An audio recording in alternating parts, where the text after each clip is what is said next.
नमस्कार मित्रांनो, परत एकदा आपलं स्वागत आहे स्टेप अप अकॅडमी कंबाईन गट ब आणि गट क टेस्ट सिरीज पूर्व परीक्षा 2026 अंतिम वेद 15 दिवस 15 टेस्ट बॅच नंबर 1. आज आपण जो व्हिडिओ पाहत आहोत तो आहे टेस्ट नंबर 14 गणित व बुद्धिमत्ता विश्लेषण मिनी टेस्ट. चला वेळ न दवडता आपण सुरुवात करूया. काय म्हणतो पहिला प्रश्न की हे दिलंय त्याचं काय करायचं, उकल करायची म्हणजे त्याचं सगळं सॉल्व्ह करायचं, सोडवायचंय, काय उत्तर येते बघायचंय. जर तुम्ही नीट गणिताकडे जर पाहिलं तर तुम्हाला काय दिसते 0.013 0.007 0.00049 आणि हे सो ऑन. आपल्याला काय करायचंय बघू, आपल्याला काय करता येईल. 0.013 जे आहे की नाही ते असंच ठेवूया आपण. 0.013 चा क्यूब अधिक हे 0.007 हे सुद्धा असंच ठेवूया. आता बघा, जर मी 0.007 ला परत 0.007 ने जर गुणलं तर किती येते, 7 7 49 येईल. आणि किती घर, हे 3 घर आणि हे 3 घर म्हणजे 6 घर आपल्याला पुढे जायचं. हे 2 घर तर आहेत, 1 2 3 4 एवढे येते का 0.00049 आणि तेच आपल्याला दिसते 0.00049. मग याच्या जागी मी हे लिहू शकतो का की 0.007 गुणिले 0.007 म्हणजे काय लिहिणार मी 0.007 गुणिले 0.007. ठीक आहे, काय सुद्धा बदल केलेला नाहीये मी. खालती बघूया 0.007 चा वर्ग आहे अधिक आता 0.00013 आहे की नाही, कंसातल्या प्रत्येक पदाला आपण गुणून घेऊया. 0.013 गुणिले 0.013 हे आलं वजा परत 0.13 गुणिले 0.007. ठीक आहे, वरती काय आलं 0.013 चा घन अधिक हे सगळं काय होतंय 1 2 3 वेळेस आहे म्हणल्यावर त्याचा घन होईल 0.007 चा घन भागिले आता काय काय होईल हे 0.007 चा वर्ग होईल अधिक हे काय होईल 0.013 चा वर्ग होईल. बरोबर, 2 वेळेस आहे गुणाकार आणि हे 0.013 गुणिले 0.07. ठीक आहे, आता बघा जरा सेम सेम दिसते 13 आणि 7 मध्येच हे पूर्ण इक्वेशन आहे. आता काय करूया आपण माहितीये का 0.013 ला आपण a मानूया कारण की एवढं परत आपण सारखं लिहिणार नाही. 0.007 ला 0.007 हे इथलं 0 एक राहिले 07 0.07 ला b मानू. मग आता काय होतंय a चा घन होईल अधिक b चा घन होईल, खालती काय होईल a चा वर्ग अधिक b चा वर्ग वजा हे काय होईल a आणि b होईल म्हणजे a गुणिले b. आता तुम्हाला एक जर सूत्र माहित असेल a घन अधिक b घन, याचं काय सूत्र आहे तर याची फोड अशी होती की a अधिक b दुसऱ्या कंसात a चा वर्ग वजा ab अधिक b चा वर्ग भागिले हे काय a चा वर्ग आहे तसं हे ab अगोदर घेऊ का ab अधिक b चा वर्ग. बघा वरती अंशाला आणि छेदाला काय समान दिसते तर हा पूर्ण कंस समान दिसते. मग मी काय करतो हे एकमेकांना कट करतो. उरलं काय मित्रांनो a अधिक b उरलं. आता a ची किंमत किती आहे, a आहे सर 0.013 ठेवलं होतं तुम्ही आणि हे 0.007 ठेवलं होतं. 13 7 किती झालं 20, 0 आहे तसं 0 आहे तसं 0.02 हे आपलं उत्तर आलेलं आहे का ऑप्शन क्रमांक 2 बघा 0.02 हे आपलं उत्तर आहे. सूत्र माहित पाहिजे होतं कशाचं तर याचं सूत्र माहिती पाहिजे होतं काय a अधिक b बरोबर म्हणजे गुणिले a चा वर्ग वजा ab अधिक b चा वर्ग. जर a चा घन वजा b चा घन असतं तर काय केलं असतं तुम्ही a वजा b दुसऱ्यामध्ये a चा वर्ग अधिक ab अधिक b चा वर्ग केला असतं. ओके, समजलं, जायचं पुढे. चला पुढचा प्रश्न घेऊया. बघा मित्रांनो हा प्रश्न थोडासा अवघड होता. काय म्हटलंय 15 वर्गमुळात 15 त्याच्यानंतर अधिक वर्गमुळात 60 अधिक 84 अधिक वर्गमुळात 140 बरोबर वर्गमुळात a अधिक वर्गमुळात b अधिक वर्गमुळात c. तर विचारलंय a अधिक b अधिक c किती, कसं करायचं बघा, लक्ष द्या. आपण काय करू याच्यावरती फोकस करू. काय म्हटलंय वर्गमुळात 15 आहे तसं घेतो अधिक हे 60 आहे की नाही त्याला मी काय लिहितो 15 गुणिले 4 15 चौक 60 परत 84 ला काय करतो 84 ला मी काय लिहितो 21 चौक 84 21 गुणिले 4 अधिक ह्याला काय करतो 35 गुणिले 4 करतो 35 दुनी 70 70 दुनी 140 असं काय केलं कारण की वर्गमुळातलं 4 आहे की नाही ते बाहेर येऊन काय होणार आहे 2 उरणार आहे म्हणजे कसं 15 अधिक हे 4 बाहेर आलं उरलं 2 वर्गमुळात 15 अधिक परत हे 4 बाहेर आलं 2 म्हणजे 2 बाहेर आलं कारण की वर्ग 4 हा कशाचा वर्ग आहे 2 चा वर्ग आहे तो वर्गमुळातून बाहेर येणार अधिक 2 वर्गमुळात 35 ओके परत काय करू आपण हे 15 आहे तसं ठेवूया हे 2 कंसामध्ये 2 कॉमन ते बघा इथं पण 2 आहे इथं पण 2 आहे इथं पण 2 आहे आता हे जे 15 आहे की नाही याला मी असं लिहू शकतो का 3 गुणिले 5 3 5 15 म्हणजे वर्गमूळ लक्षात ठेवा आणि हे 21 आहे त्याला मी काय करणार हे 3 गुणिले 7 त्रिक 21 अधिक 35 ला काय लिहिणार 7 गुणिले वर्गमूळात 5 7 5 35 आता काय म्हणू ह्या एक गुणाकार आहे काय नसतं म्हणजे ह्या वर्गमुळात 3 म्हणजे याला a मानू वर्गमुळात 5 म्हणजे याला b मानू आणि वर्गमुळात 7 म्हणजे याला c मानू म्हणजे काय होतंय आणि हा आता काय झालं आपलं वर्गमुळात a म्हणजे वर्गमुळात 3 b म्हणजे झालं वर्गमुळात 5 आणि c म्हणजे झालं वर्गमुळात 7 ओके आता हे जे 15 आहे त्याला मी काय लिहितो त्याला मी काय लिहिणार मित्रांनो 3 5 7 3 अधिक 5 अधिक 7 लिहू शकतो ना लिहू शकतो नो प्रॉब्लेम अधिक 2 हे सगळं आहे तसं जर गृहीत धरलं आपण तर परत एकदा लिहू का चला परत एकदा लिहितो म्हणजे तुम्हाला समजेल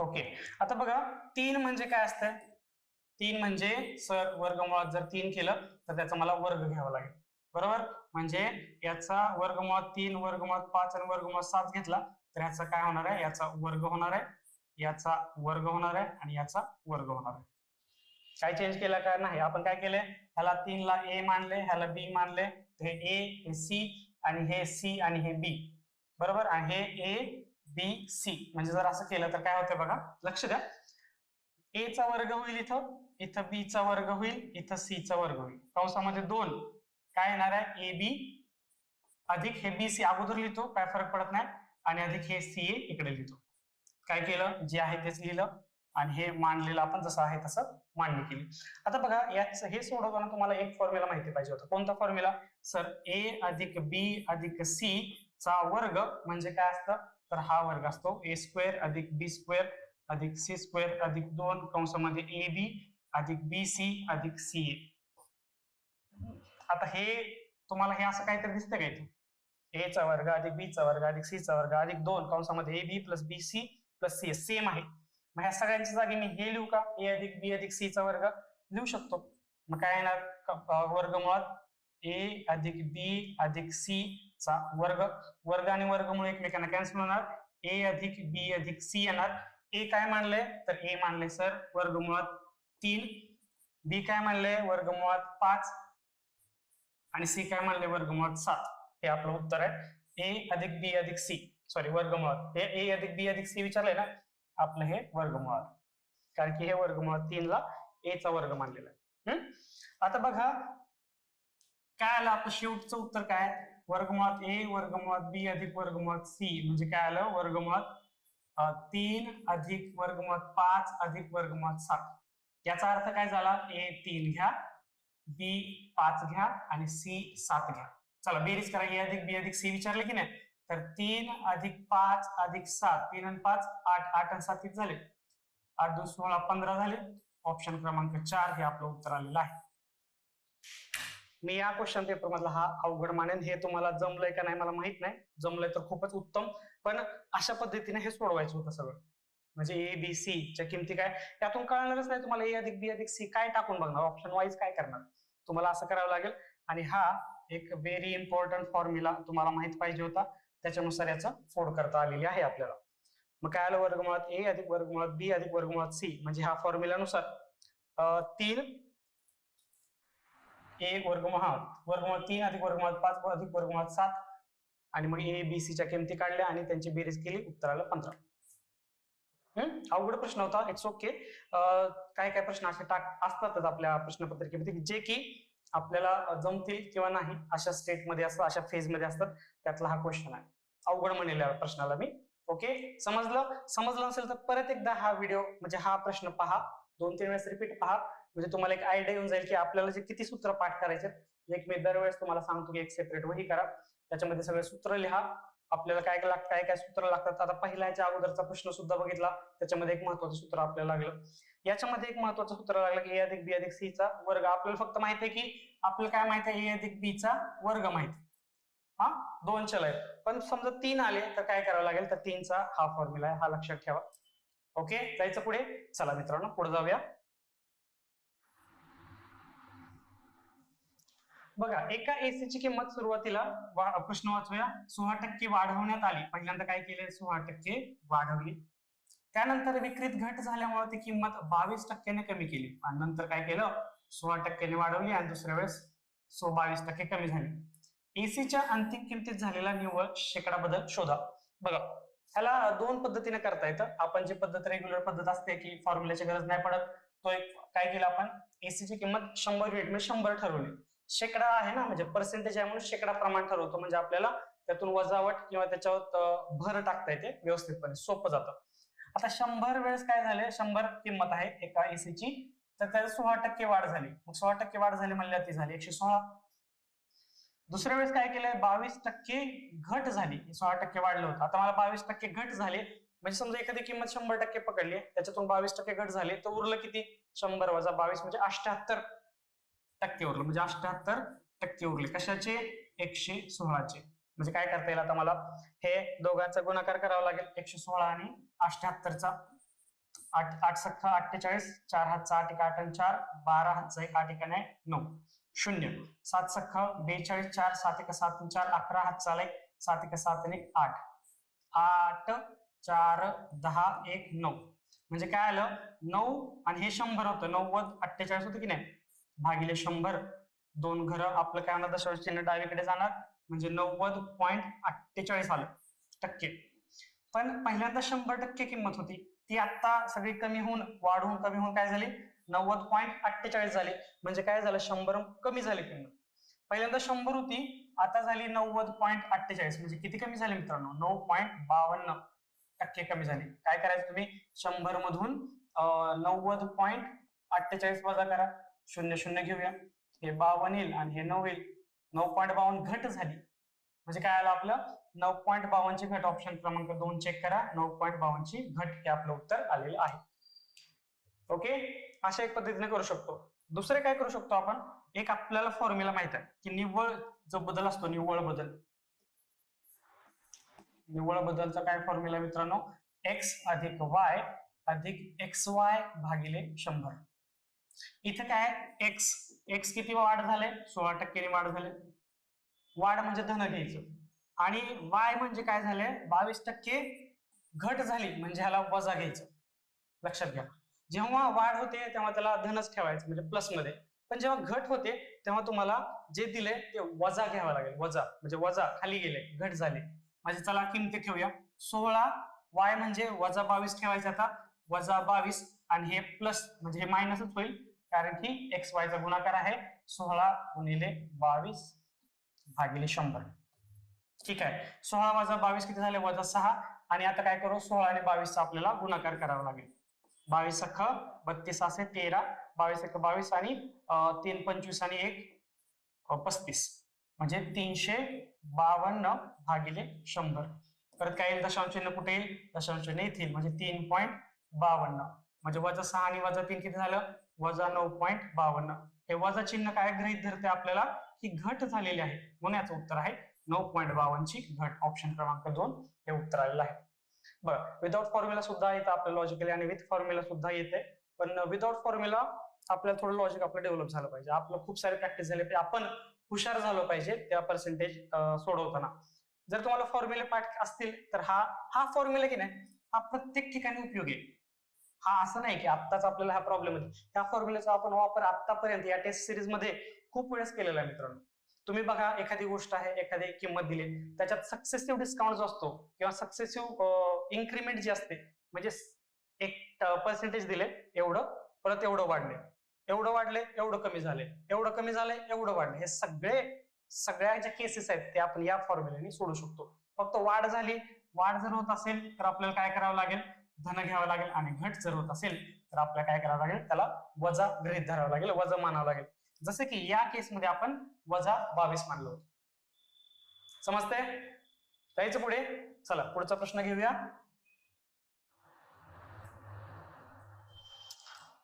बघा परत एकदा सोपा प्रश्न टाकलाय मी. रेल्वेचा 240 मीटर लांबीची एक रेल्वे मार्गावर विरुद्ध दिशेने 3 किलोमीटर प्रति तास वेगाने चालणाऱ्या एका माणसाला, समजा ही रेल्वे आहे आपली,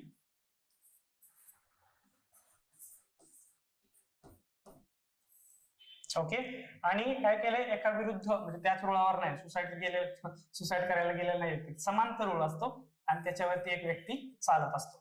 आता आपली जी ट्रेन चालली एक सर्टन वेगाने चालते, समजा त्याला v गृहीत धरू, आणि जो माणूस चाललाय तो काय केलाय, रेल्वे मार्गावर विरुद्ध दिशेने, त्याच्या ज्या दिशेने तो 3 किलोमीटर प्रति तास म्हणजे 3 किलोमीटर पर आवर चाललेला आहे. ही आपली जी रेल्वे आहे, इथे चाक काढायचं राहिलं, ही रेल्वे आहे 240 मीटरची, ओके, आणि ही क्रॉस करते कितीला, 10 सेकंदामध्ये, 10 सेकंदामध्ये. मग आपला फॉर्म्युला काय असतो, आपला फॉर्म्युला गृहीत धरलेला आहे, v बरोबर d बाय टी, म्हणजेच वेग बरोबर अंतर भागिले काळ. आता वेग काय करावं लागेल, आता त्यांचा सापेक्ष वेग घ्यावा लागेल जेव्हा एक गोष्टी एकमेकांच्या विरुद्ध दिशेने येतात. रेल्वेच्या बाबतीत, कारण की बोटच्या बाबतीत ती थोडी कन्सेप्ट चेंज होते, रेल्वेच्या बाबतीत विरुद्ध दिशेने येतात तर त्यांचं काय करावं लागेल, मला वेगांची काय करावं लागेल मित्रांनो, वेगांची वजाबाकी करावं लागेल, का वेगांची बेरीज करावं लागेल, काय करावं लागेल, विरुद्ध दिशेने मित्रांनो वेगांची बेरीज असते. म्हणजे बघा आता हा जो रेल्वे विरुद्ध दिशेने चालणारा व्यक्ती आहे, मग हा जो v असतो की नाही, दोघांची बेरीज करायची. v म्हणजे हा v रेल्वेचा प्लस ह्या माणसाचा, किती आहे, 3. आता हा जो वेग आहे तो किलोमीटर पर आवर मध्ये आहे, आणि बाकीच्या गोष्टी कशामध्ये आहेत, मीटर, सेकंड. मग मला काय करावं लागेल, ह्या किलोमीटर पर आवरचं रूपांतर मला मीटर पर सेकंड मध्ये इथंच करून ठेवूया. मग काय करतो आपण, 518 ने गुणतो, गुणिले 518 झालं, वेगाचा संबंध संपला. डी डिस्टन्स, आता काय करतो, माणसाचा जो डिस्टन्स म्हणजे अंतर असतं ते एकत्र घ्यायला, समजा 2 रेल्वे असतील तर त्या 2 रेल्वेच्या लांबीची बेरीज करावी लागेल. पण इथे एकच रेल्वे आहे, मग आपण तेच डिस्टन्स घेऊया, कारण की मनुष्य जेव्हा येतो विरुद्ध बाजू किंवा समांतर दिशेने किंवा समान दिशेने जातो तेव्हा त्याचं काय आपण डिस्टन्स वगैरे घेत नाही, त्याला 0 घेतो ऍक्च्युअल, मग ते घेतच नाही आपण. काळ किती दिलाय, तो 10 सेकंद दिलाय. झालं, सगळं दिलंय. आता काय करायचं, मला v ची किंमत काढायची, कारण की विचारले काय, रेल्वेचा वेग किती, हे काय इथे शून्याला शून्य कट झालं, हे आलं 24, v अधिक 3, हे 518 आहे, बरोबर चिन्हाच्या पलीकडे जाताना अंशाचा छेद, छेदाचा अंश होतो, म्हणजे 24 गुणिले 18 भागिले 5 येते. ओके, आता काय करा, तुम्ही पहिल्यांदा 24 गुणिले 18 करून घ्या. 18 चौक 72, 8 2 36, 36 आणि 7 किती झाले, 43, 0 झालं 432. ओके, हे आलं 432, भाग द्या 5चा, 5 ने भाग द्या, 5 48, उरले 3, 2, 5 30, परत 5 20, 86.4, आणि तर v प्लस 3 आहे, मग v बरोबर काय करा, 86.4 वजा 3 किती येते, 83.4 v आहे ना वेग, मग हा आला 83.4 kilometre per hour. Kilometre per hour नाही येणार, इथं मीटर पर सेकंदच येणार, 83.4 मीटर पर सेकंड.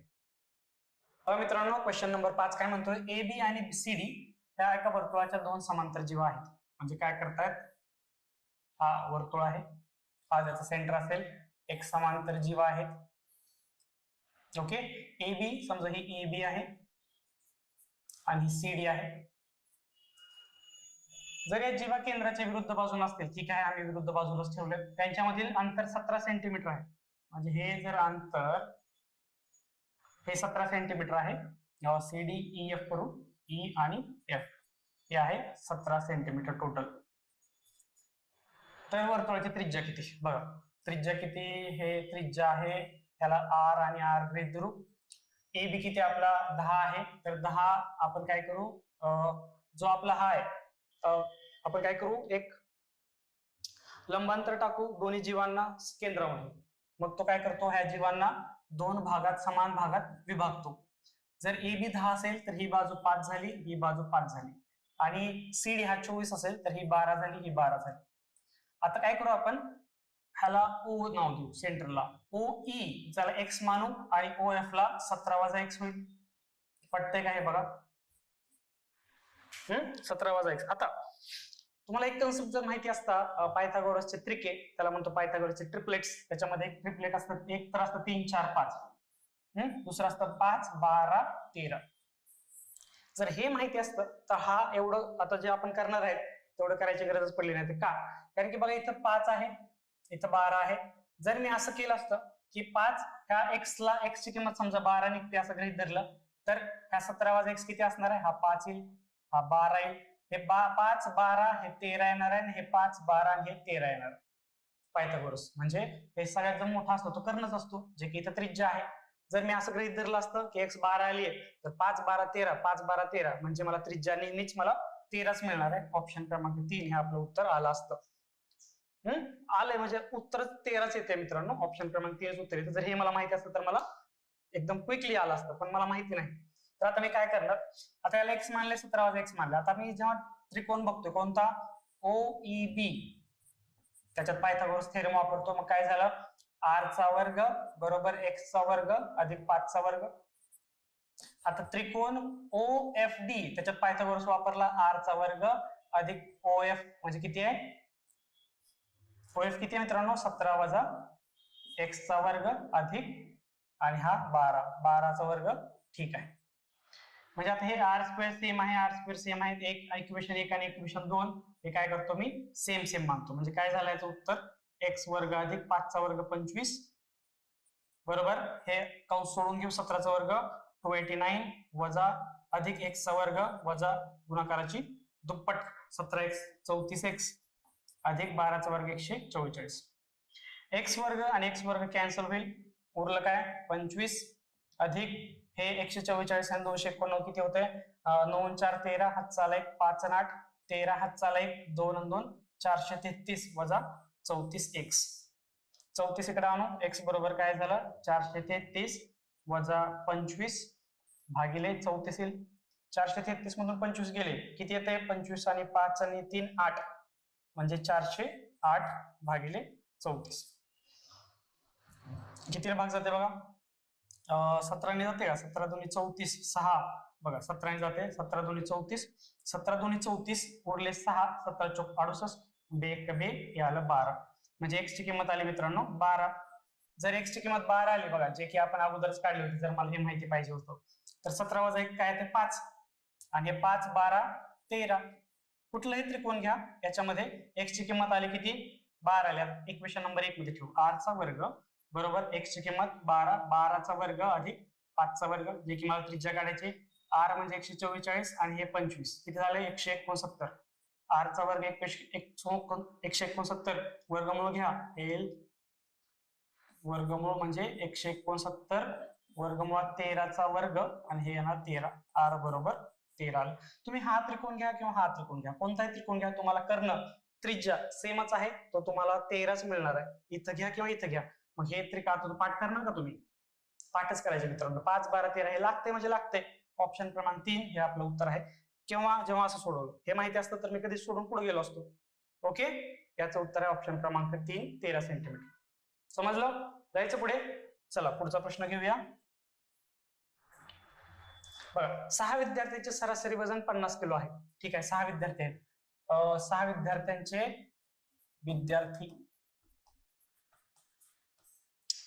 त्यांचं वजन, या 6 विद्यार्थ्यांचं समजा वजन केलं, त्यांची बेरीज केली आपण, भागिले 6 बरोबर किती होतं 50, म्हणजे ह्यांची बेरीज, ह्या 6 विद्यार्थ्यांचं वजन आपण x मानूया.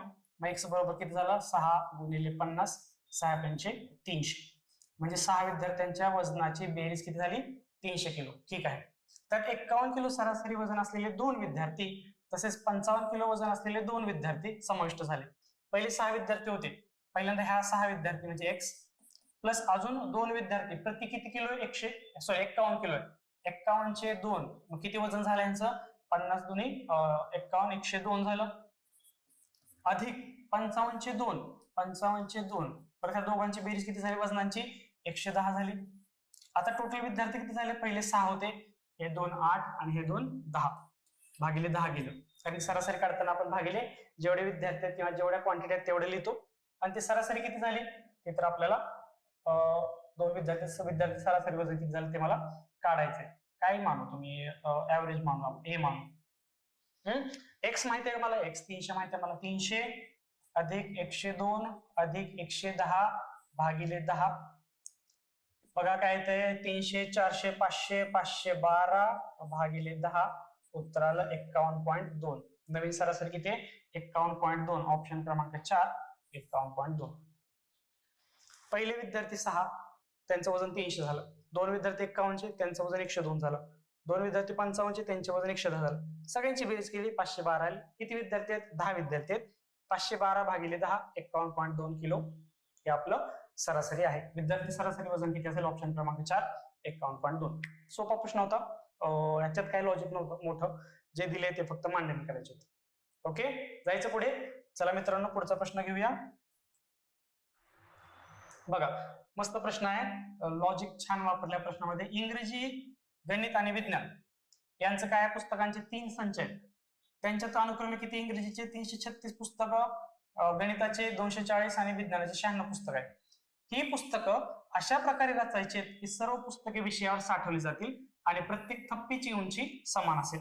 तर थप्प्यांची संख्या किती असेल.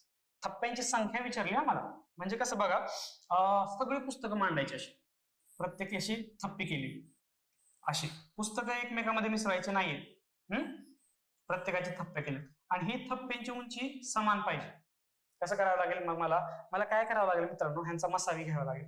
336 240 आणि 96 यांचा मसावी भाऊ किती येते आता कितीने भाग जाते 24 ने जाते का डायरेक्ट 24 चा पाडा येते 24 10 24 चौक 96 आणि इथे बघा 24 1 24 6 3 9 24 1 24 24 चौक 96 तर 2 ने जाते 2 7 14 2 5 10 2 2 4. आता कशाने जात नाही म्हणजे आपला मसावी जो आहे तो काय आहे 48 आला. 48 म्हणजे काय आलं मित्रांनो 48 म्हणजे आपण ह्याचे थप्प्या करू शकतो असं थप्प्या मांडू शकतो आपण. 24 म्हणजे आता बघा 336 ला मला 48 ने भाग द्यावा लागेल प्लस 240 चा 48 ने भाग द्यावा लागेल आणि 96 ला मला 48 ने भाग द्यावा लागेल. चला भाग देऊया आपण किती येईल 24 ने जाऊया 24 1 24 6 24 चौक 96 24 दोन्ही 48 2 2 7 14 याच्या 7 थप्पे आले. आता बघा प्रत्येक थप्पीमध्ये मला 48 बुक्स ठेवायचे मग 336 बुक्स इंग्रजीचे आहेत मग मला किती थप्प्या लागतील ह्याच्या 336 ला 48 ने भाग दिला 7 थप्प्या झाल्या. आता 240 ला बघा 24 10 240 24 2 48 2 5 10 मला काय करावं लागेल 240 पुस्तकं एका थप्पीमध्ये 48 पुस्तकं मांडायचे असे किती थप्प्या होते 5 थप्प्या होते. आता 48 दुनी 96 आणि याचे तर 2च थप्पे होते कशाच्या तर विज्ञानाच्या पुस्तकाच्या म्हणजे इंग्रजीच्या 336 पुस्तकांच्या एका थप्पीमध्ये 48 पुस्तकं ठेवून 7 थप्पी झाल्या. गणिताच्या 240 पुस्तकांच्या प्रति थप्पी एका थप्पीमध्ये 48 पुस्तकं ठेवल्यात मी त्याच्या 5 थप्प्या झाल्या आणि विज्ञानाच्या 96 पुस्तकाच्या 48 पुस्तकाने 2च थप्प्या होतात मग 7 आणि 5 12 आणि 2 14 अशा 14 थप्प्या तयार होतील. ऑप्शन क्रमांक 1 14. किती छान प्रश्न दिला बघा. थप्पींची उंची समान ठेवायची थप्पीची उंची समान आहेत म्हणजे काय करावं लागेल त्यांची जी पुस्तकं आहेत ती 48 येणार प्रत्येक थप्पीमध्ये आणि किती थप्प्या होतील ते सांगितलेलं आहे. अशा प्रकारे जर मांडणी केली तर थप्प्या येतात 14. ओके छान प्रश्न आहे ना. चला पुढे जाऊया. बघा आता हा प्रश्नाला थोडा आपण वेळ घेणार आहे. एक तुम्हाला कन्सेप्ट समजून सांगतो आणि मग आपण म्हणजे ह्या व्हिडिओमध्ये आपण तो भाग कव्हर करू. पहिल्यांदा काय करतो मी तुम्हाला एक कन्सेप्ट सांगतो समजून. बघा 2 त्रिकोण लक्षात ठेवायचे कधी पण आपल्याला. हा 30 डिग्री हा 60 डिग्री हा 45 डिग्री. हे दोन त्रिकोण पाठच करायचे लागतात म्हणजे लागतात. 1 2 √3 1 1 √2. आता तुम्हाला काही विचारू द्या म्हणजे ट्रिगोनोमेट्रीचा कन्सेप्ट आहे. म्हणजे तुम्हाला आठवतंय का sine theta, cos theta, tan theta, cot theta, sec theta आणि कोसेक थीटा. हे माहित आहे का तुम्हाला?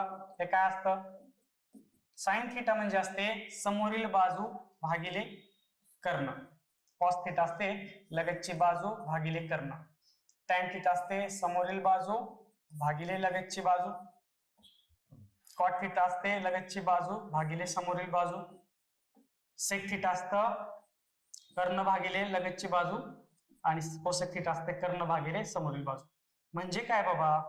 म्हणजे बघा हे पाठ करायचं आपलं sine cos tan cot sec cosec. कसं पाठ करायचं? आता आम्ही आमच्या 10वीचे एक शिक्षक होते, त्यांनी आमच्याकडनं खूप भारी पाठ करून घेतलं होतं. ते अजून पर्यंत आम्हाला पाठ आहे. कसं? सबक लबक कलबक कसबा असं अशा पद्धतीने. म्हणजे कसं? सबक लबक संबा लंबा लंबा संबा कलबक कसबा. छान आहे की नाही? सबक लबक संबा लंबा लंबा संबा कलबक कसबा म्हणजे सबक लबक संबा लंबा लंबा संबा कलबक कसबा. म्हणजे आम्हाला अजूनपर्यंत पाठ आहे, विसरायचंच नाही. आता याचा फायदा कसा होतो? समजा मला कोणत्याही अँगलचा म्हणजे कोणत्याही कोनाचा, कोणत्याही डिग्रीचा म्हणजे 30 डिग्री असो, 60 डिग्री असो, 45 डिग्री असो, या सगळ्यांचं मला साइन थीटा कॉस थीटा हे सगळं मला काढता येतं. कसं? बघा आता मला काय करायचंय, समजा मला टॅन थीटा काढायचं, टॅन 30 काढायचं. टॅन 30 काय म्हणते? टॅन म्हणते समोरील बाजू भागिले लगतची बाजू.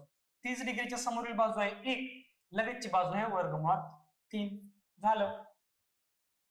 अशाच प्रकारे 60चं काढू शकतो. टॅन 60 काय येते? टॅन 60. टॅन 60 म्हणजे इकडून जायचं. त्याची समोरील बाजू काय? √3 भागिले लगतची बाजू आहे भागिले झालं टॅन 60 ची किंमत √3. म्हणजे हे पाठ करू मित्रांनो. म्हणजे आता हा प्रश्न आपल्याला सोडवता येतो. कसा? बघूया आपण. हे पाठ करायचं कसं? सबक लबक संबा लंबा लंबा संबा कलबक कसं. लिहून घ्या, पाठ करा तुम्ही. परत म्हणून पाठ करा, नाहीतर तुमची कुठली ट्रिक असेल त्या पद्धतीने लक्षात ठेवा. ओके. आता प्रश्नाकडे वळूया. काय म्हणतो प्रश्न? की एका पी बिंदूवर एक माणूस उभा आहे. एका पी बिंदूवर माणूस उभा आहे. तो मनोऱ्याच्या दिशेकडे पाहत आहे. हा मनोरा आहे. त्यावेळी होणारा उन्नत कोन हा 30 डिग्री आहे. म्हणजे हा उन्नत कोन हा 30 डिग्री होतोय. तो माणूस मनोऱ्याच्या दिशेने काही अंतर चालत आलाय, म्हणजे इथपर्यंत समजा चालत आला. तर त्यानंतर मनोऱ्याच्या शिखराचा उन्नत कोन हा 60 डिग्री होतो. म्हणजे इकडे 60 डिग्री झाला. मनोऱ्याची उंची आहे 30 मीटर. तर माणूस किती अंतर चालून गेला बघा. याला नाव देऊ ABCD. आता जो पूर्ण डिस्टन्स आहे मनोऱ्यापासून तो x मानूया आणि हा BC जो आहे की नाही y मानूया.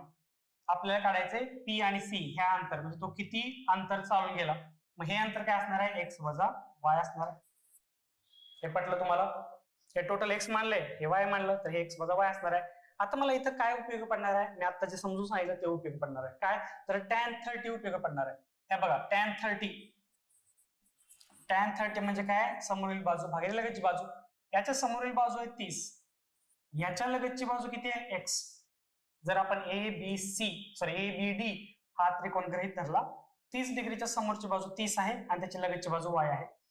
परत काय? आणि टॅन 30 किती आहे? इथं बघा टॅन 30 म्हणजे टॅन 30 किती आहे? इथं बघा टॅन 30 समोरील 1/√3 आहे. म्हणजे ह्याची किंमत किती आहे? 1/√3 म्हणजे 30 भागिले x. म्हणजे x किती झाला? 30√3 झाला. 30√3 झाला. हे झालं, संपला. माणूस पोहोचलाय C वरती आपला, इथं पोहोचला. आता टॅन 60 घ्यावा लागेल. टॅन 60 घेताना ACB हा त्रिकोण गृहीत धरा. समोरील बाजू भागिले लगतची बाजू, म्हणजे समोरील बाजू किती आहे? 30, लगतची बाजू आहे y. टॅन 60 किती आहे? टॅन 60 बघा समोरील बाजू भागिले लगतची बाजू हे √3 आहे. म्हणजे याची किंमत आहे √3 बरोबर 30 भागिले y. म्हणजे y ची किंमत काय आहे? 30 भागिले √3. मला काय करायचंय? x वजा y काढायचं. ओके, इथं जागा आहे. x वजा y काढायचं. x किती आहे? 30√3 वजा y किती आहे? 30 भागिले √3. चला छेद समान करून घेऊया. 30 आतमध्ये लिहितो. हे याला इथं गुणावं लागेल. 30 गुणिले √3 √3 वजा 30 भागिले √3. हे √3 किती होणार आहे? 3 होणार आहे. आणि वजा 30 भागिले √3. 30 त्रिक 90 वजा 30 भागिले √3. आणि 90 वजा 30 झालं 60 भागिले √3. आलं का उत्तर 60 भागिले √3? सर कुठं दिसतच नाही ऑप्शन मध्ये असलं काय? दिसतंय कुठं काय? असलं काय दिसतच नाही. सर 60 भागिले √3 आणि असलं ऑप्शन मध्ये दिसायला कसं करू? काय करायचं? वरती √3 ने गुणायचं, छेदाला √3 ने गुणायचं. असं का केलं? बघा 60 वरती झालं 60 √3. हे √3 आणि √3 किती झाले? 3 झाले. 3 1 3, 3 2 6. उत्तर आलं 20 √3. ते आपलं उत्तर आहे. तर तो किती पुढे आला? 20 √3. ऑप्शन क्रमांक 4 20 √3 उत्तर आलेलं आहे. म्हणजे हे आलं आपलं 20 √3. म्हणजे तो काय म्हणलाय? तर तो माणूस किती अंतर चालून गेलाय? तर 20 √3. ऑप्शन क्रमांक 4. समजलं? मस्त की नाही? जेव्हा आपल्याला सगळं समजतं, आता किती कन्सेप्ट कव्हर केल्या. हाईट अँड डिस्टन्स, उंची आणि अंतर हा एक चॅप्टर आहे आपला सगळ्यात शेवटचा, म्हणजे माझ्या सिलेबस नुसार. तो त्याच्यामध्ये हे सगळ्या कन्सेप्ट, उन्नत कोन वगैरे काय आहे, टॅन, त्याच्यात डायरेक्ट फॉर्म्युला सुद्धा दिलेले आहेत आपल्या नोट्समध्ये. तर त्याच्यामध्ये ह्या सगळ्या कन्सेप्ट मी क्लिअर केलेल्या आहेत. कसं पाठ करायचं ते सांगितलेलं आहे. आणि हे 30 60 90 45 म्हणजे हे पाठ करून कसं आलं, कुठून कसं आलो आपण, कसं हे कुठून आलो, हे उत्तरापर्यंत कसं पोहोचलो, हे सगळं आपण कव्हर केलेलं आहे. याच्या अगोदरच्या प्रश्नपत्रिकेमध्ये एक प्रश्न असा दिला होता बघा, तुम्हाला आठवत असेल, तो सुद्धा आपण तसा सॉल्व्ह केलाय. फक्त त्यावेळेस आपल्याला ह्याची गरज पडली नाही, कशाची? हे टॅन वगैरे याची गरज पडली नाही. टॅनचा वापर करून सुद्धा ते ऑप्शन, ते गणित आपण सोडू शकलो असतो. पण इथं सगळ्यात कन्सेप्ट आपण क्लिअर केलेला आहे. ओके. काय? सबक कलबक कसंबा लंबा लंबा सबक कलबा कसबा. पाठ करा जसं आज तुम्हाला जमतंय तसं. जायचं पुढे. चला पुढच्या प्रश्नाकडे वळूया. एक आयताकृती क्षेत्राची लांबी, एक लांबी आणि रुंदी किती आहे? 7x4 आहे. म्हणजे समजा हा लांबी 7x म्हणू आणि हे रुंदी 4x म्हणू. ओके. त्याच्या भोवती एक रोड तयार केलाय. हो, शेताच्या बाहेरच्या बाजूने सर्व बाजूने गेलेल्या 4 मीटर रुंदीच्या रस्त्याचं क्षेत्रफळ, म्हणजे हे 4 आहे, हे 4 आहे, हे 4 आहे आणि हे 4 आहे. त्याचं क्षेत्रफळ म्हणजे रस्त्याचं, हे जे रस्ता गेलाय बाजूने, त्याचं क्षेत्रफळ दिले 416 चौरस मीटर. तर शेताची रुंदी किती विचारले? शेताचं क्षेत्रफळ दिले. ओके. म्हणजे बघा, ही जो मोठा मोठा आयत तयार झालाय, त्याची लांबी काय झाली बघा, हा 7x आहे. 7x अधिक हा 4 आणि हा 4, 8 झालं. त्याचप्रमाणे याची रुंदी किती झाली? हा 4x आहेच आणि हे 4 आणि हे 4, म्हणजे 4x अधिक 8 हे झालं. म्हणजे असं विचार करा, आता जो बाहेरचा मोठा आयत आहे त्याचं क्षेत्रफळामधून जर आतला जो छोटा आयत आहे त्याचं क्षेत्रफळ वजा केलं तर मला ह्या जो रस्त्याचं क्षेत्रफळ मिळते. पटतंय का? मोठ्यातून वजा छोटा केलं तर हे मला मिळते. चला मग लांबी रुंदी घ्या. याची लांबी, याचं क्षेत्रफळ म्हणजे लांबी गुणिले रुंदी. 7x लांबी गुणिले रुंदी, बरोबर. आयताचं क्षेत्रफळ असतं आपलं लांबी गुणिले रुंदी. ह्याच्यातून वजा काय करणार मी? हे 7x गुणिले 4x. क्षेत्रफळ किती आहे? 416, जे काही दिलेलं आहे. चला हा कंस आपण गुणाकार करून घेऊ. 7 नी प्रत्येक पदाला गुणू दुसऱ्या कंसाच्या. 7x गुणिले 4x किती झालं? 28x चा वर्ग अधिक 7 8 56x अधिक, आता 8 ने गुणू, 8 8 चौक 32x आणि 8 8 64 वजा 7 चौक 28x चा वर्ग बरोबर 416. 28x वर्ग 28x वर्ग एकमेकांना कॅन्सल होतील. 56 आणि हे 32 किती झाले? 6 2 8 5 3 8, 8 88x बरोबर 416 वजा 64 बरोबर. 416 वजा 64 किती येते? 416 वजा 64 करा. 6 मधून 4 गेले 2, 11 मधून 6 गेले 5 आणि हे 352 आलं. हे 88x. x बरोबर काय होईल मग? 352 भागिले 88. भाग द्या, 11 ने जाईल बघा. 11 33, 11 2 22, 11 8 88, 8 1 8, 8 चौक 32. x ची किंमत आली 4. मला काय विचारलंय की शेताची रुंदी किती? शेताची रुंदी होती 4x, कारण की 7x4 होते की नाही, मग ती समानपट x मानली. लांबी झाली 7x, रुंदी झाली 4x. 4x मध्ये जायचं 4 गुणिले हे x ची किंमत आपण काढली 4, 4 चौक 16. उत्तर आलं 16 मीटर. उत्तर काय आलं? 16 मीटर. ऑप्शन क्रमांक 4. ओके, समजलं? सोपा कन्सेप्ट होता हा. कन्सेप्ट आपण घेतलेला आहे, अजून एकदा रिपीट केला थोडा वेगळ्या पद्धतीने. चला पुढचा प्रश्न घेऊया. काय म्हणताय बघा, हा प्रश्न सुद्धा छान आहे. 120 सेंटीमीटर लांबीच्या एका रोलर, आता रोलर जो आहे की ना आपण क्रिकेटच्या ग्राउंड वरती वापरतो ते प्लेन करण्यासाठी, तो रोलर आहे समजा असा, आणि इथून असं असं असतंय, इथे एक माणूस त्याला पकडून ढकलत असतो. रोलर. रोलर म्हणजे काय, आपला काय झाला, आपला सिलेंडर झाला दंडगोल. म्हणजे ह्यालाच मी काय करतो, थोडा व्यवस्थित लिहितो, असं व्यवस्थित काढतो. ओके. 120 सेंटीमीटर लांबीच्या, म्हणजे हा जो लांबी आहे की नाही त्याची 120 सेंटीमीटर आहे. म्हणजेच काय झालं, आता असं उभा केला की नाही आपण, याची हाईट झाली h, म्हणजे झाला 120 सेंटीमीटर. आणि व्यास 84 सेंटीमीटर झाला. जर हा व्यास आपला डी डायमीटर हा 84 सेंटीमीटर जर झाला, तर जी रेडियस आहे त्रिज्या व्यासाच्या निमपट असते. म्हणजे काय झालं, 42 सेंटीमीटर झाली त्रिज्या.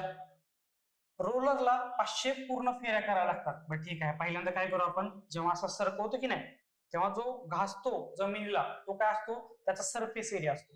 आणि एखाद्या सिलेंडरचा सरफेस एरिया काय असतो, पृष्ठफळ म्हणू आपण, तो असतो 2πr/h. बघा लक्ष द्या, पृष्ठफळ सरफेस एरिया 2πr/h, याच्यात किमती ठेवूया 2πr. आता बघा आपल्याला जो बाकीच्या किमती दिल्यात, 84 सेंटीमीटर दिलंय, 120 सेंटीमीटर दिलंय, पण पुढे जाऊन काय होणार आहे, सपाट करण्याचा दर जो आहे ₹1.5 प्रति चौरस मीटर दिलाय, म्हणजे मीटर वर्ग.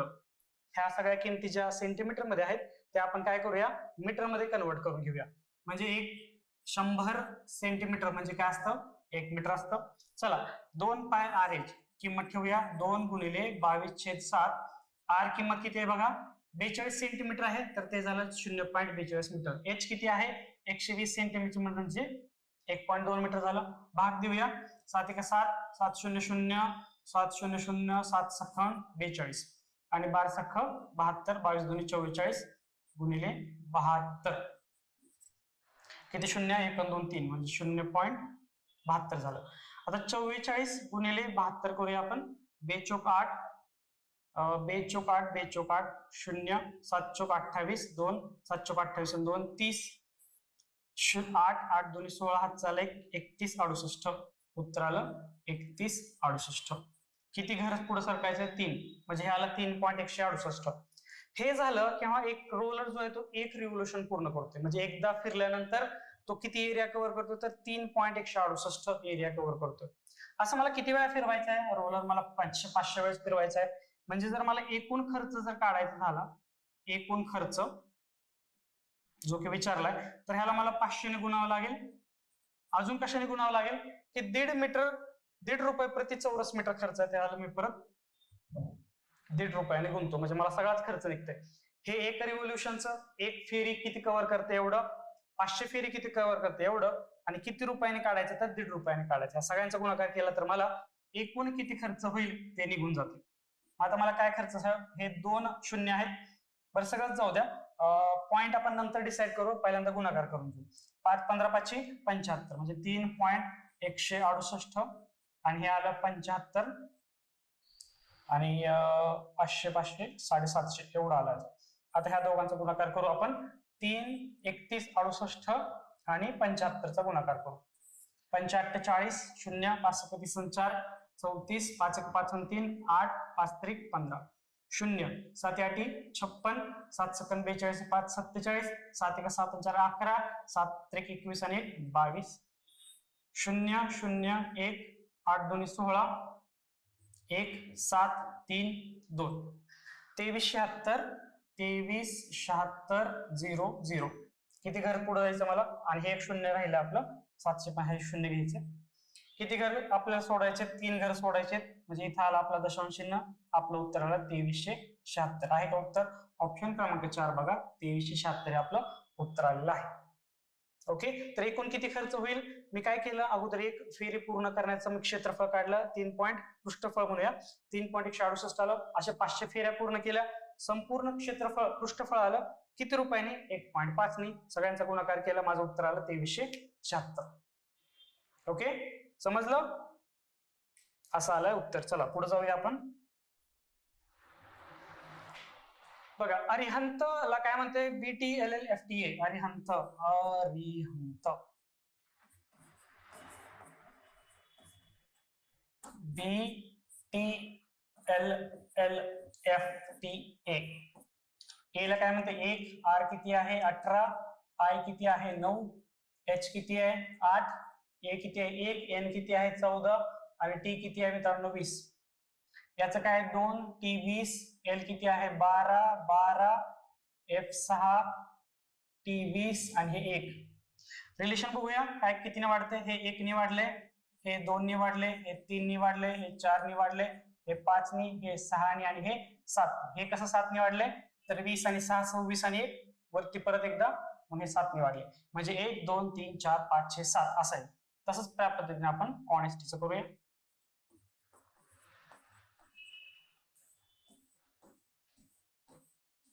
एच किती आहे, एच आहे 8, ओ 15, एन 14, ई 5, एस 19, टी 20 आणि वाय किती आहे आपलं 25. +1 +2 +3 +4 +5 +6 +7. एच +1 9, 17 17, ई 9, 19 आणि 5 24, 20 आणि 6 26 आणि 25 आणि 7 25 म्हणजे 26 आणि परत 6 एफ म्हणजे इथे एफ येईल. ओके 26 ला काय येते झेड, 24 ला काय एक्स, 9 ला काय आय, 17 ला काय क्यू क्यू आणि 9 ला काय I. I Q Q I x F Z. Option क्रमांक 4 I Q Q I x F Z. Okay 1 2 3 4 5 6 7 अशा पद्धतीने वाढ झाली आणि त्या पद्धतीनं हे लॉजिक सांकेतिक भाषेत ऑनेस्टी कसं लिहिता येईल तर या पद्धतीने I Q Q I x Z F. Okay समजलं. जायचं पुढे. चला पुढचा प्रश्न घेऊया. हा सुद्धा सोपा प्रश्न आहे, दिसायला खूप मोठा वाटतंय. फक्त कीर्ती, सिया, अमिता, प्रीती, दीपिका, जीत आणि परी हे 7 मित्र आहेत. प्रत्येकाला वेगळ्या परीक्षेत एका परीक्षेत वेगळे गुण मिळाले. परीने कीर्तीपेक्षा जास्त, परी आपली जी आहे तिला कीर्तीपेक्षा जास्त गुण मिळाले परंतु सियापेक्षा कमी मिळाले. दीपिकाने प्रीतीपेक्षा कमी, दीपिकाने प्रीतीपेक्षा कमी मार्क मिळवले परंतु अमितापेक्षा जास्त गुण मिळाले. कीर्तीने प्रीतीपेक्षा जास्त मिळवले, कीर्तीने प्रीतीपेक्षा जास्त गुण मिळाले आणि सिया ही सर्वाधिक, हे लक्षात ठेवा फक्त सिया ही सर्वाधिक गुण मिळाले नाही. आता बघा हे दोन जे विधान आहेत याच्यावरती कनेक्टिंग लिंक काय तर हे तिसरं विधान आहे.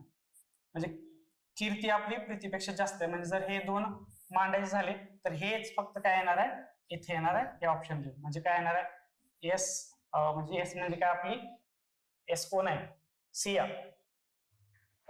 पी परी, नंतर कीर्ती, नंतर प्रीती, नंतर दीपिका आणि नंतर अमिता. पण त्यांनी म्हटलं की सियाला सर्वात जास्त गुण मिळाले नाहीत. आता उरलंय कोण, कीर्ती झालं, सिया, अमिता, प्रीती, दीपिका हे सगळे झाले, परी सुद्धा झाली, उरलं जीत. मग बहुतेक ही जीत सगळ्यात जास्त गुण मिळवलेले असणार आहेत म्हणून ती पुढे आहे. म्हणजे खालीपैकी कोणी परीक्षेपेक्षा जास्त गुण मिळाले परीपेक्षा, सॉरी, आणि परीपेक्षा जास्त गुण मिळालेत आपल्या कुणाला तर जीतला. ऑप्शन क्रमांक 2 हे आपलं उत्तर आहे. परीपेक्षा कोण, दोनच व्यक्ती आहेत, एक तर काय एस म्हणजे सिया आहे आणि एक जीत. त्यात सी ऑप्शन नाही म्हणून आपलं उत्तर आहे 2 जीत. परीपेक्षा जीतने जास्त गुण मिळवले आहेत. ऑप्शन क्रमांक 2 हे आपलं उत्तर आलं आहे. सोपं आहे, 2 विधान दिले, तिसरे दिले, ह्या दोघांची लिंक कनेक्टिंग होते. परत अजून काय दिले तुमचं कन्फ्युजन दूर करण्यासाठी, ते सिया ही सर्वाधिक गुण मिळवलेली व्यक्ती नाही, म्हणजे ही व्यक्ती टॉपला नाही, टॉपला उरलेली व्यक्ती असू शकते तिची की जीत आहे आणि परीपेक्षा जास्त जीत उत्तर. जायचं पुढे, समजलं. चला पुढचा प्रश्न घेऊया. बघा याचं काय म्हणते, हॅशटॅग म्हणजे भाऊ आहे, ऍट म्हणजे पत्नी आहे, अँड म्हणजे मुलगी आहे आणि पर्सेंटेज म्हणजे बहीण आहे. तर हे आपल्याला काढायचं. पी अँड आर, अँड म्हणजे ए ही आर ची, ए ही बी ची बहीण आहे म्हणजे पी ही बहीण आहे कुणाची आर ची. हे झालं. आर अँड वाय, अँड काय ए ही बी ची मुलगी आहे म्हणजे आर ही मुलगी आहे कुणाची वाय ची म्हणजे ही सुद्धा मुलगी आहे. वाय ऍट झेड, ऍट काय ए ही बी ची पत्नी आहे म्हणजे वाय ही पत्नी आहे झेड ची, वाय ही पत्नी आहे झेड ची. झेड हॅशटॅग एम म्हणजे झेड हा भाऊ आहे एमचा, झेड हा भाऊ आहे एमचा. M and N, M and N, M ही एनची बहीण आहे, अँड म्हणजे बहीण, एम ही एनची बहीण आहे. तर एम ची आणि पी शी नाते काय, म्हणजे आपल्याला एम आणि हे पी काढायचं. बघा पी आणि आर हे काय झालं, दोघी बहिणी बहिणी झाल्या. त्याचे आई वडील कोण झाले, हे वाय झेड आई वडील झाले त्याचे. मग आपल्या वडिलांची बहीण, माझ्या वडिलांची बहीण माझी कोण असणार आहे, आत्या असणार आहे. ऑप्शन क्रमांक 1 हे उत्तर आहे, आत्या. समजून घ्यायचं, परत त्याच्यामध्ये मांडायचं आणि मग चेक करायचं काय की पी ची आर बहीण आहे, त्याची आई वाय आहे, वायचे पती झेड आहे, हे दोघं आई वडील झाले पी आर चे. झेड ची म्हणजे माझ्या वडिलांची बहीण आणि हे तिघं मिळून भाऊ बहीण झाले, झेड एम एन. माझ्या वडिलांची बहीण माझी आत्या झाली. ऑप्शन क्रमांक 1 हे उत्तर आलेलं आहे. ओके, समजलं? जायचं पुढे. चला पुढचा प्रश्न घेऊया. बघा ह्याच्यामध्ये व्हिज्युअलायझेशनचा भाग आहे. प्रश्नचिन्ह जाईल कोणता अंक येईल तुम्हाला व्हिज्युअलाइज करावं लागेल. बघा हा 2 6 4 आहे की नाही, मग ह्या 6 ला आपण असा वरती नेऊया. म्हणजे काय झाला तो, हा 6 वरती गेला असा, तर हा 6 वरती गेला, हा 1 आणि 3 झाला. हा म्हणजे काय झालं बघा, असा वरती झाला, हा 1 आणि 3 झाला, म्हणजे हा 4 चा जो ऑपोजिट आहे की नाही तो झाला 1. हा आणि 2 चा ऑपोजिट झाला 3. बघा हे नीट व्हिज्युअलाइज करा तुम्ही मित्रांनो. बघा कसं, ह्याला असं पकडायचं, असा ठेवायचा. असा जर ठेवला तुम्ही, असा ठेवला, नंतर 1 चा ऑपोजिट 4 येते, 2 चा ऑपोजिट 3 येते, उरलं काय 5 चा ऑपोजिट 6. आता ह्याला काय करायचं, ह्याला अशा पद्धतीने ठेवायचं वरती पुढं, ह्याला वरती ठेवायचं. म्हणजे कशालाही ठेवा तुम्ही, 5 ला वरती ठेवा किंवा 3 ला वरती ठेवा. म्हणजे हा प्रश्नचिन्हाचा एक काय येते बघा, हा 3 ला इथं ठेवा. म्हणजे 3 ला जर ठेवलं तुम्ही, समजा आता 3 ला इथं ठेवलंय, 3 च्या ऑपोजिट काय खालती काय येणार आहे, 3 च्या ऑपोजिट इथं मी काय म्हणलं, 3 च्या ऑपोजिट 2 आहे, हा 5 आहे, 5 च्या ऑपोजिट काय असणार आहे मागे, 5 च्या ऑपोजिट हा इकडे 6 असणार आहे. मग उरलं काय, 5 च्या चिटकून कोण आहे, दिसते का तुम्हाला 5 च्या चिटकून, 5 च्या चिटकून 6 आहे, 5 च्या चिटकून काय असणार आहे, हा एक तर 1 असणार आहे आणि हा काय असणार आहे मित्रांनो, हा 4 असणार आहे. बघा तुम्ही थोडं व्हिज्युअलायझेशनचा भाग आहे, तुम्ही ते इमॅजिन करा. याचं उत्तर येते ऑप्शन क्रमांक 3 4, प्रश्नचिन्ह जागी येते 4. ओके, हे समजून घ्या 2 आणि त्याच्यावरनं मला हे सगळंच निघते, एक हे 2 निघते म्हणलं, हे सुद्धा निघते आणि त्याच्यावरती ती बाजू उलटी वगैरे हे ठेवून बघा तुम्ही, 5 वरती घेऊन बघा, त्याच्यावरनं हे क्लिअर होते की आपलं जे प्रश्नचिन्ह जागी 4 येते. तुम्ही ट्राय करा स्वतःहून जरा. चला पुढचा प्रश्न घेऊया. बरं, 1000 व्यक्तीच्या हिंदी, इंग्रजी आणि संस्कृत या भाषांच्या ज्ञानाबद्दल केलेलं सर्वेक्षण ते आपल्या आकृतीमध्ये दिलेलं आहे. ज्या व्यक्तींना तिन्ही भाषा अवगत आहे त्यांचे, आता या आकृतीमध्ये तिन्ही भाषा अवगत आहे ते कोण आहे, 100 आहे बघा. तिन्ही बाजू, इंग्लिश पण आणि हिंदी पण आणि संस्कृत पण. आणि कशाशी गुणोत्तर काढायचं, तिन्ही भाषा अवगत असलेल्या लोकांचं कशाशी, ज्यांना संस्कृत येत नाही अशा व्यक्तींचं. आता बघा ज्यांना संस्कृत येत नाही ते काढू आपण. ज्यांना संस्कृत येत नाही ते काय उरलं मग, हे 200 120 आणि हे 220, म्हणजे काय येणार 200 अधिक 120 अधिक 220 काय येते 100 भागिले 200 200 400 500 540 येईल. कशाने भाग द्यायचा, कशाने भाग देऊ, 20 ने देऊ क्या, 0 0 कट करू अगोदर, 10 आणि 54, अजून 2 ने देऊ, 2 पंचे 10 आणि 2 दुनी 4 2 7 14, 5 छेद 27 हे आपलं उत्तर आलेलं आहे. ऑप्शन क्रमांक 1 5 छेद 27. अशा व्यक्तींचं ज्यांना तिन्ही भाषा येतात ते की 100 आहे बघा, तिन्हींचा एक कॉमन भाग निघतो तो 100 आहे. त्याचं गुणोत्तर कशाची, ज्यांना संस्कृत येत नाही. आता संस्कृत ह्या लोकांना येतं, ह्या बाहेरच्या लोकांना संस्कृत येत नाही, मग ते किती आहेत, हे इंग्लिशवाला हिंदीवाला आणि इंग्लिश आणि हिंदी जाणणारे दोघं, त्या सगळ्यांना संस्कृत येतच नाही. त्या सगळ्यांची बेरीज केली आणि आपण उत्तर काढलं 527. ओके, समजलं? चला सोपा प्रश्न होता, पुढे जाऊया. हा एक चांगला प्रश्न आहे मित्रांनो. अफरोजचा जन्म 2 फेब्रुवारी 2015 झाला. अफरोज 2 फेब्रुवारी 2015ला. त्याच्यानंतर 555 दिवसांनी आवेशचा जन्म झालाय. आवेश काय झालाय? 555 दिवसांनी. कसं काढणार बघा. पहिल्यांदा काय करायचं, फेब्रुवारी महिना पूर्ण करून टाकायचा. फेब्रुवारी महिना 2015 हे लीप वर्ष नाही, म्हणून आपण काय करू शकतो, त्याच्यामध्ये फक्त 28 दिवस गृहीत धरू शकतो. आणि 2 नंतर 28 दिवस किती येतात? हे 26 दिवस झाले फेब्रुवारीचे, 26 डेज. आता हा फेब्रुवारी पूर्ण झाला, आला 1 मार्च. 1 मार्च 2015 ते 1 मार्च 2016 किती झालं? 2016 साली लीप वर्ष असतं. फेब्रुवारीत महिने फेब्रुवारीत दिवस 29 असतात. म्हणजे हा टोटल वर्षामध्ये 365 दिवस न राहता 366 दिवस राहतात. वरचे 26 होते, ऍड झाले परत आपले 366. आता मला पुढे जायचं. आता 366 झाले, किती झाले? 6 दुनी 12 हात चालय, 6 दुनी 8 आणि 1 9, 392 दिवस आतापर्यंत झाले 1 मार्च 2016 पर्यंत. आता बघा, मार्च आला. मार्च मध्ये किती दिवस असतात? मार्च मध्ये सर 31 दिवस असतात. एप्रिल मध्ये 30, मे मध्ये 31, जून मध्ये 30. आता जुलै मध्ये 31. किती दिवस होतात? ते 1 आणि 1 3 आणि 3 5 15, हे 153 दिवस झाले. माझ्यात 153 ऍड करून 392 मध्ये 153 ऍड केले. किती दिवस झाले? 3 आणि 2 5, 9 आणि 5 14, हात चाले 545 दिवस झाले. 545 दिवस झाले किती पर्यंत? 31 जुलै पर्यंत 545 दिवस झाले. पण मला किती दिवसांनी विचारले? 555. याच्यामध्ये आता ऑगस्ट महिना सुरू झाला. ऑगस्ट महिन्यामध्ये 10 दिवस, म्हणजे 10 ऑगस्टला एक्झॅक्ट 10 ऑगस्ट 2016ला मला 555 दिवस, जेव्हा आवेशचा जन्म होतो. आवेशचा जन्म कधी झाला? 10 ऑगस्ट 2016. ऑप्शन क्रमांक 3. पहिल्यांदा मी मार्च पर्यंत काढलं, जे की 26 दिवस आले. 1 मार्च 15 ते 1 मार्च 16 लीप वर्ष येतं.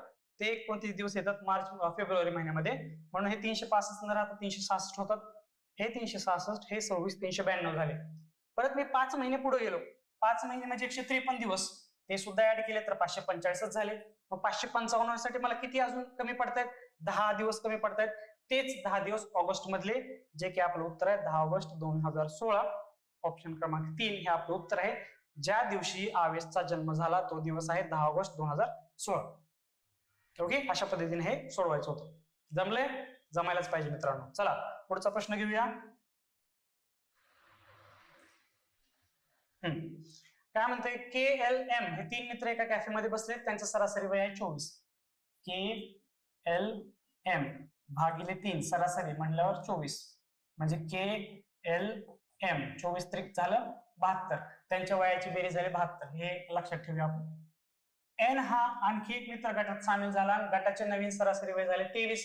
अजून गटात एक जण आला, LMN. आता 4 लोक झाली, त्यांची सरासरी किती झाली? 23 वर्ष. 23 चौक किती झाले? KLMN 23 चौक 92. KLM हे माहित आहे का मला? हो सर, तुम्ही पहिल्यांदा काढून ठेवलंय 72. ते ठेवा.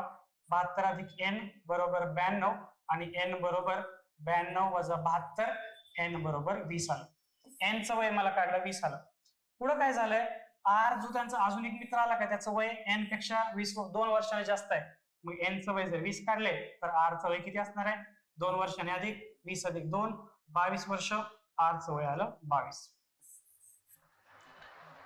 आणि त्यांनी काय केलं? K ची जागा घेतली. आता ग्रुपमध्ये किती जण आले? KLMN होता. आता R जेव्हा आला की नाही, तेव्हा त्यांनी ह्या K ची जागा घेतली, म्हणजे K गायब झाला आपला. मग त्याचं K ची जागा घेतली. LMNR यांची सरासरी वय 22.5 आहे. अजून एक दिले LMNR यांची सरासरी किती दिली? 22.5 दिले. मग चला हे सुद्धा बेरीज भेटते. LMNR किती झालं? 22.5 गुणिले 4, हे किती झालं? 22.5 च्या दुप्पट करा, 45 45 च्या दुप्पट 90. N आणि R चं वय मला माहिती आहे 20 आणि 22. हे 20 अधिक 22 अधिक M अधिक L, आणि L अधिक M काय येते? 20 आणि 22 किती झाले? 42. 90 वजा 42, L अधिक M किती झालं? 90 मधून 42 वजा करा, किती येते? 8 50 48 येईल. एल अधिक एम 48. आता काय करू आपण, हे की नाही एल मध्ये एल अधिक एम, ते इथं ठेवा. एल अधिक एम, के ची किंमत काढते. के अधिक एल अधिक एम किती 48 बरोबर 72. आणि के म्हणजे 72 वजा 48 किती झालं 12 8 गेले 4, हात चालला 1, 7 5 गेले 2. के चं वय आलं 24 वर्ष. ऑप्शन क्रमांक 2 24 वर्ष. दिलेलं मांडत जायचं, सरासरी बेरीज करायचं, कट कट मारायचे, जे पाहिजे ते निघतंय बघा. एन निघलं, आर निघलं, हे यांची सरासरी दिली, एन आर कट मारला, ह्यातून एल आणि एम निघलं, इथून वरती गेलो, के ची किंमत निघली. पट पट पट पट करावं लागेल. हा प्रश्न थोडा लेंदी आहे, कॅल्क्युलेशन मोठे आहेत, आणि बेरीज जर चुकली एखादं कुठंतरी ट्विस्ट दिला तुम्ही तर मित्रांनो याचं उत्तर काय आपल्याला जमणार नाही आणि खेळत बसावं लागेल. ऑप्शन क्रमांक 2 हे आपलं उत्तर आलेलं आहे. ओके, समजलं? जायचं पुढे. चला पुढचा प्रश्न घेऊया. बघा हा सोपा प्रश्न टाकलाय आपण की बघा ए आणि सी, पहिल्या आकृती बघा, ए हा कॉन्स्टंट पकडलाय आणि प्रत्येक शिरोबिंदूवर प्रत्येक अल्फाबेटवर जायचं आपल्याला. ए बी आलो पहिल्यांदा, नंतर ए इथं ठेवला, सी आलो, परत ए इथं ठेवला, ई आलो. ओके, आता आपला अल्फाबेट चेंज केला, आता पुढे गेलो, ई ला सेंटर ठेवलाय, बी ला डी आलो, पुढचं काय असणार आहे, बी ला ई आला, पुढचं काय असणार आहे, मग पुढचं असणार आहे बी ला आहे तसंच ठेवायचं आणि हे बी ला एफ आणायचं.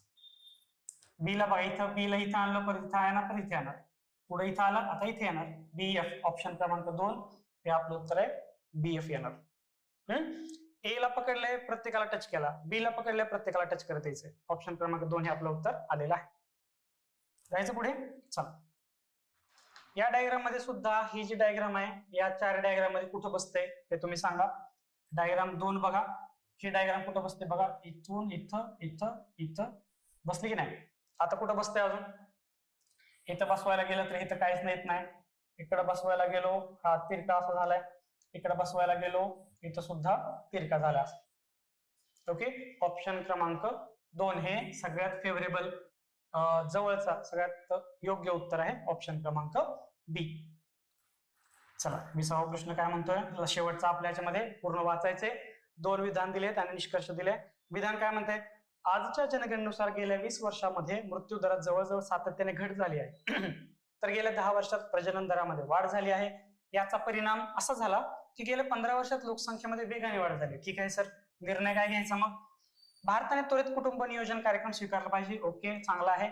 सरकारने सध्याच्या दराने होत असलेल्या लोकसंख्या वाढीचे परिणाम अधोरेखित करणारा एक व्यापक शिक्षक कार्यक्रम समाज माध्यमाद्वारे, सोशल मीडियाद्वारे सुरू करा. अरे वा, खूप छान दिसते सर, वाचायला पण छान वाटतंय आणि इम्प्लिमेंट केलं तर खूप छान आहे. याचं उत्तर आहे ऑप्शन क्रमांक 1 आणि 2 हे निर्णय योग्य आहे. ओके, समजलं, ऑप्शन क्रमांक 1 याचं उत्तर आहे. कसं वाटलं 20 प्रश्न, मज्जा आली का? नाही सर, मज्जा नाही आली. हा आपला जो 1 ते 20 जो प्रश्नांचा आपण प्रवास होतो थोडासा अवघड होता, मॉडरेटच्या वरती होता मित्रांनो. हा प्रश्नपत्रिका मी अवघडच मानेल, याच्यात खूप सारे लेंदी प्रश्न होते, पण जर तुम्हाला क्विक ट्रिक्स, शॉर्ट ट्रिक्स वगैरे माहिती असतात तर याचं उत्तर पण काढायला सोपं आहे. मी एवढा वेळ का घेतला, तुम्हाला काही कन्सेप्ट सांगणं गरजेचे होते. खूप सारे मल्टी अँगल प्रश्नाला लागतात, ते सांगणं गरजेचं होतं. खूप एक मेजर कन्सेप्ट आणि फॉर्म्युले सांगणं गरजेचं होतं की तुम्हाला कळावं की फॉर्म्युले किती महत्वाचे आहेत, काय कन्सेप्ट किती महत्वाचे आहेत, त्या माहिती पाहिजे. आपण काय करतो, जे अवघड आहे ना की नाही त्याच्याकडे दुर्लक्ष करायचा प्रयत्न करतो, पण नाही मित्रांनो, हे दुर्लक्ष केलेले भूतच आपल्या अंगावर, खांद्यावर पेपरच्या वेळेस बसतं. ओके, गणिताला प्रॅक्टिस शिवाय पर्याय नाही, गणिताला स्मार्ट वर्क करावं लागेल. गधी काम नाही म्हणणार, स्मार्ट वर्कच करावं लागेल जास्तीत जास्त, आणि त्याला प्रॅक्टिस जोड दिली तर गणितासारखा विषय साधा सोपा नाही, लक्षात घ्या. गणित आलं तर मित्रांनो खूप सारे प्री क्रॅक होतात, कारण की ऑनलाईन यावेळेस सगळ्यांचा अभ्यास बाकीच्या विषयांचा सेम असतो. गणितामध्ये खूप सारे प्रॅक्टिस करतो, गणिताला काय म्हणतो वर्धहस्त पाहिजे, हातचा पाहिजे गणितामध्ये, मग त्यासाठी तुम्हाला खूप सारे प्रॅक्टिस करावं लागेल. मी सांगतोय त्याप्रमाणे एक वही करा, प्रत्येक चॅप्टर वाईज त्याच्यामध्ये सूत्र लिहित चला, आणि आपला ग्लास जो रिकामा आहे तो भरत चालायचा. रिकाम म्हणजे काय, मी प्रत्येक वेळेस म्हणतो की आपल्या अज्ञानाला लाजायचं नाही, मला जे येत नाही ते येत नाही, त्या कन्सेप्ट मी कव्हर करत जाईल व एक एक गोष्टीवर मी फोकस करत जाईल. ओके, 1 ते 20 झालंय, कसं वाटलं तुम्हाला नक्की मला कळवा. हा माझा नंबर आहे 75 075 310 95. काही करेक्शन्स वगैरे असतील किंवा तुम्हाला काही डाऊट्स वगैरे असतील तर मित्रांनो याच्यावर तुम्ही कॉन्टॅक्ट करू शकता, नो प्रॉब्लेम. आणि अभ्यास करताय ना, करायलाच पाहिजे मित्रांनो. भेटूया अशाच व्हिडिओ घेऊन, शेवटचा व्हिडिओ घेऊन, टेस्ट नंबर 15चं विश्लेषण घेऊन. भेटूया पुढच्या व्हिडिओमध्ये. तब तक टेक केअर. Bye bye.